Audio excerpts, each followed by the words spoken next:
இன்ஃபோஃபேக்ட்ஸ் தமிழ் நண்பர்களுக்கு வணக்கம். இன்றைக்கி நம்ம இந்த வீடியோவில் பார்க்க போனால் ஒரு இன்ட்ரெஸ்டிங்கான ஃபேக்ட் தான். இன்றைக்கி ஜூலை 3 இன்றைக்கி பிளாஸ்டிக் ஃப்ரீ டே.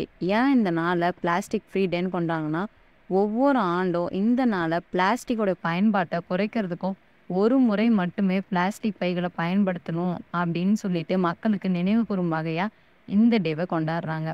பிளாஸ்டிக்கை நம்ம யூஸ் பண்ணுறதுனால மண்ணில் போயிட்டு பல 100 வருஷங்களானாலும் மக்காமல் இருக்கிறதுனால பிளாஸ்டிக்கை அவாய்ட் பண்ண சொல்கிறாங்க.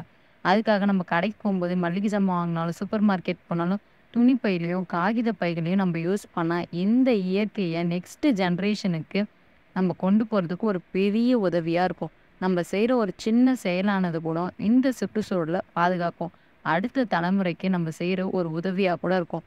பிளாஸ்டிக் யூஸ் பண்ணுறதை இன்றைக்கே தவிர்ப்போம்னு சொல்ல முடியாது. கொஞ்சம் கொஞ்சமாக குறைச்சி தான் ஆகணும். அப்போ தான் அடுத்த ஜென்ரேஷன் நல்லா இருப்பாங்க. ஓகே ஃப்ரெண்ட்ஸ், இதை மாதிரி வேறு ஏதாவது வீடியோ வேணால் கண்டிப்பாக கமெண்ட் பண்ணுங்கள். தேங்க்யூ, நன்றி.